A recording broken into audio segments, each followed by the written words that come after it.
Hey there, Coastal Bend Meteorologist Carly Smith here. We are talking the rain. We are talking about it right now, Sheridan. So, yo, what's up, Aiden? And hello, everybody. Since I didn't see it live, hey, we're live. We're going through it, and we are talking about the rain, when we expect it, everything you need to know. Also, the colder weather that's going to follow. I think that's something that I really started focusing on a little bit more today than I have been focusing on, so I want to make sure everybody is aware of that. So we've got 3 days of rain. Friday's really the only day it's going to rain all day long. Thursday, today, and Saturday, book in the forecast where we see a little bit of rain both days, but most of the rain is coming up on Friday. Here's what I'm talking for cold temperatures. So what you need to know is Friday we're talking rain gear necessary, mild temperatures to kick off your day. Saturday, sweater weather, also rain gear may be needed. Sunday is when it turns cold for your lows, but we're going to be dropping those temperatures throughout the day. Let's see, volume said low, so I'm sorry if you didn't hear anything that I said, everyone. What's up? Yes, love it. Okay, so hopefully, I don't know how long the volume was off, but now we're on. And what I was getting at was, yes, we're tracking rain. Rain Friday morning. That's going to be the big thing that's going to impact your commute. Friday morning rain. Saturday 57. Chance for some rain, definitely still sweater weather, but Sunday, that's when our temperatures fall into the 30s. Big drop in temperatures. That starts on Saturday. So another graphic. So this is the 3-day rainfall, or the 3-day forecast graphic, right, that I've been showing on First Edition. What we are looking at in this 3-day rain event is going to be those temperatures falling. So what you might notice is we stay pretty steady in the 60s all day long on Friday. I really don't expect temperatures to change much. In fact, we'll probably be more so around 64 pretty much all day long on Friday. Saturday is when our temperatures are going to be falling, taking a dip throughout the day. It's going to be colder, windy. Rain is going to come to an end on Saturday, but it is going to be windy and cold. And when we say windy and cold, we've got to talk about wind chills, right? So the wind chill is going to fall because we're going to be windy. We're talking gusts 30, 40 miles per hour, right? Sustained wind 15 to 25 miles per hour. So essentially what we see here is your 7 a.m. temperature on Saturday is 57. Wind chill about 53. The wind picks up by 7 a.m. We start to see the wind picking up into the late morning and early afternoon. So your 3 p.m. temperature is going to be colder than likely your 7 a.m. temperature. We're talking upper 40s, wind chill falling to around 40. Then Sunday, your 7 a.m. temperature 39. It's trending even colder than that. We could be around 37 to 39 for areas across Corpus Christi.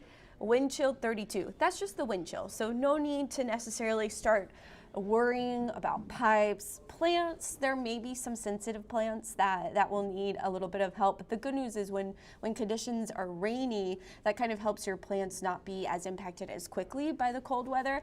But we are talking a wind chill around freezing, 7 a.m. temperature 39. I have my custom lows across the area. So here they are. I think Beeville, George West, Freer, right now it's showing 36. We could easily see y'all closer to about 34, I would say. So 34 is not out of the question. 32 would be a close call. So sometimes the way the wind kind of funnels through our river valleys and streams can sometimes allow temperatures to fall into freezing. So if you live in a lower elevation for those northern counties, be aware freezing temperatures are going to be possible. I'm not biting yet at anybody definitely seeing a freeze. We're mostly just going to be in the mid 30s to upper 30s. This is Sunday morning again. And remember, temperatures falling all day long on Saturday. So now that we've gotten the cold weather forecast out of the way, let me make sure it's about, love the cold weather. Hope my tacos won't freeze. Love that comment, David. Yes, love it from Michelle. So love hearing y'all's comments and concerns or excitement. Okay, now we're going to talk about the rain. So let me pull up the radar. Water vapor, that's something I should have used this morning on first edition.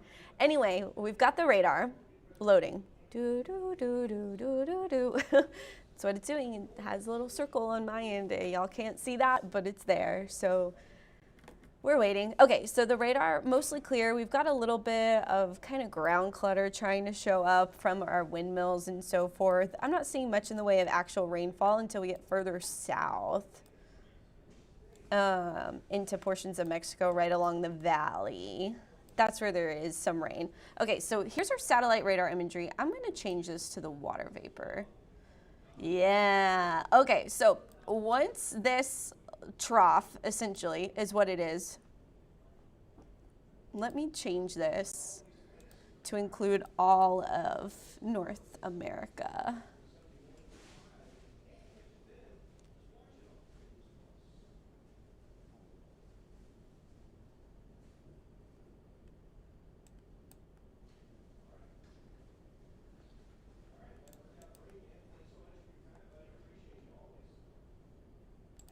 Okay, here we go.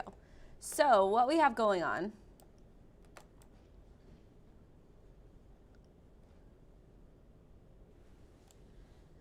is there's really an area of high pressure over here where there's a lot of dry air, but we have what is essentially a trough.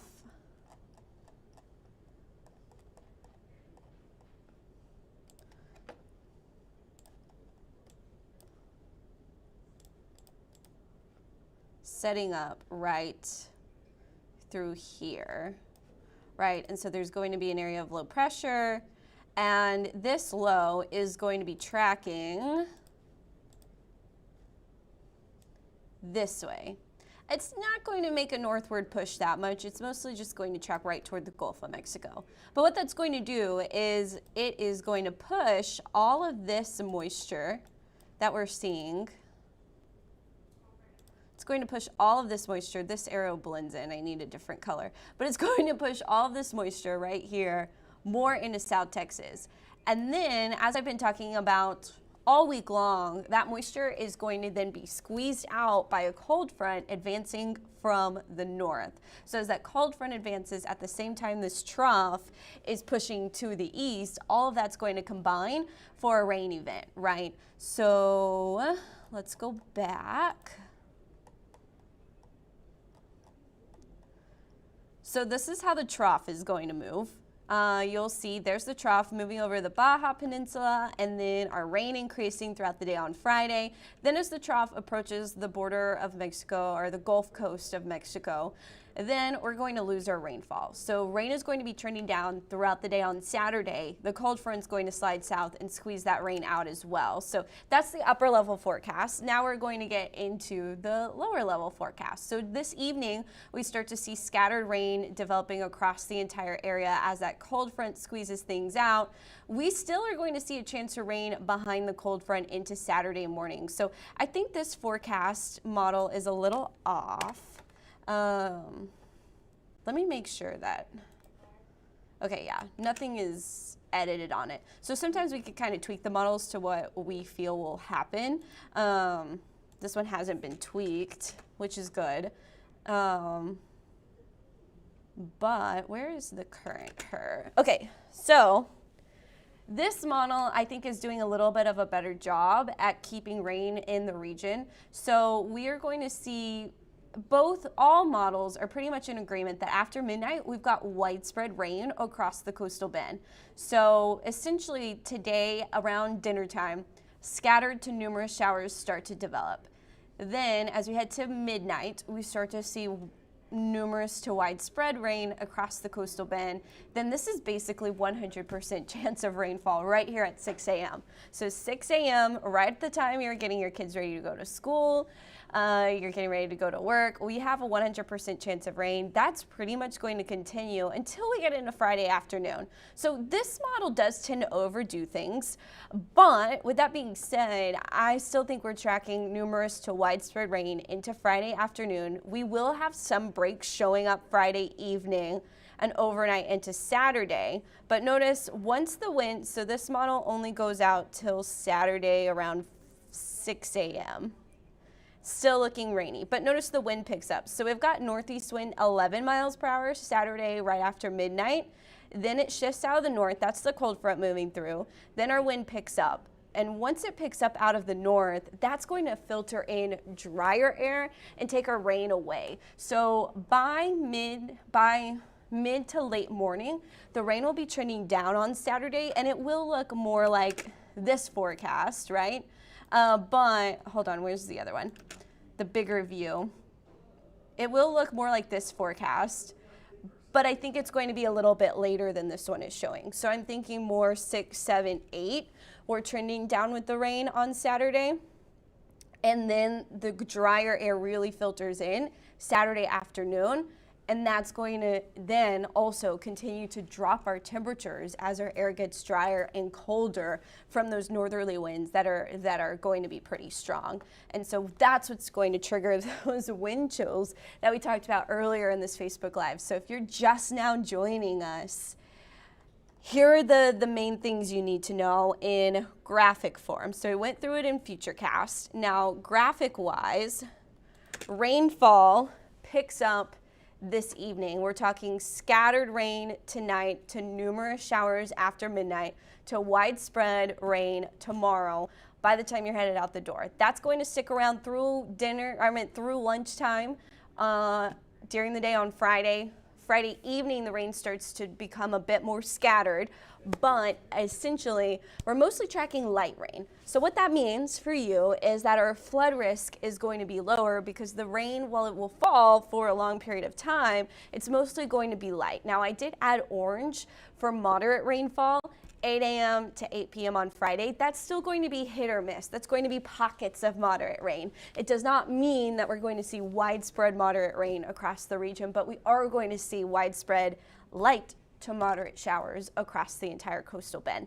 It doesn't look like we're going to get a whole lot of pockets of heavy rainfall. That's not to say there's not going to be 1 or 2 areas that see some heavier rain, but it should be moving. It shouldn't just stay stationary over one location and lead to that flooding risk. When it comes to temperatures, again, I made this graphic earlier.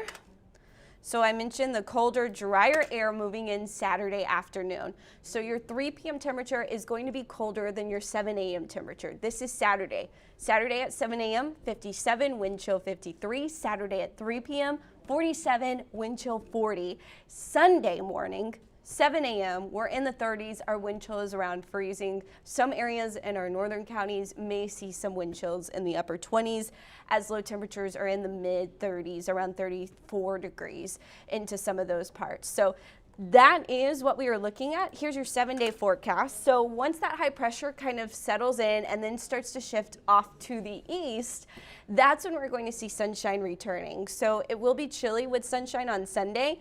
Then Monday, Tuesday, Wednesday, we see the sunshine warming us up to highs back around 80. So while yes, we're going to get cold Saturday into Sunday morning, we're not going to stay cold. So no need to worry.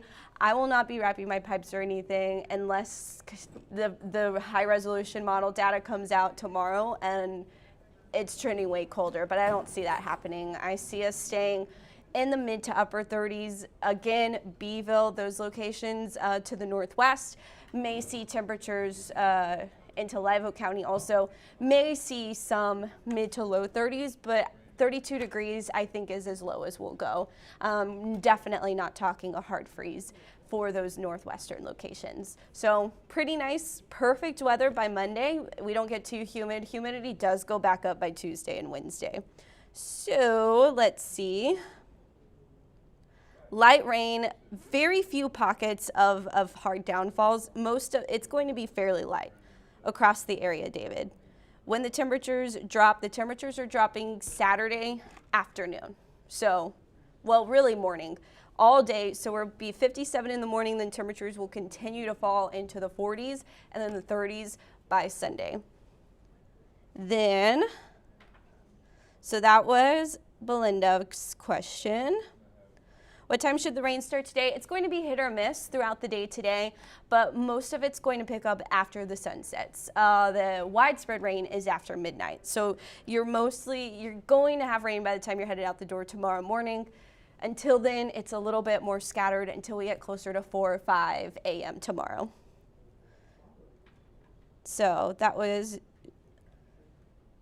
Rudy says, hopefully not too much rain around Pope Park. Need to get my soccer game in Saturday AM. So it is going to be cold and windy, I think more so Saturday, but there will still be some light rain in the area you should be aware of. Hot cocoa time. Enjoy the front. Yeah, some soup and hot cocoa sounds amazing. Toilet paper. Well, the Chiefs won the Super Bowl against the 49ers, and that's the last time we had to go buy toilet paper. I'm just kidding. Don't listen to me. I only forecast the weather.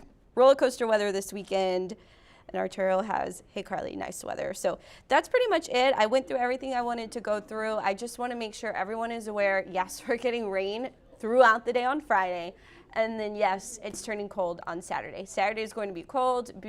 Enjoy your 1 day of winter / 1.5 days as we warm up on Sunday with the sunshine. Lighter winds on Sunday as well, so it's really going to feel pretty nice on Sunday. Maybe not super warm if you have plans or hoping to get out to the beach Sunday, but still pretty pleasant conditions. So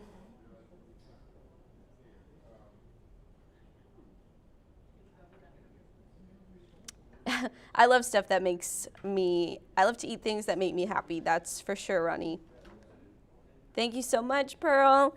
That's going to do it. Thank you, everyone, for following along, enjoying these Facebook Live updates. If you have any questions, feel free to message me or comment on one of my Facebook profiles / Twitter or X or Instagram. All you have to do is search for Carly Smith WX, and it should pop up pretty easily. So that's not the toilet paper joke with the 49ers tears. Thanks, David. Okay, that's it. See y'all next time. I'm meteorologist Carly Smith for 3 News and First Edition. Thanks for watching.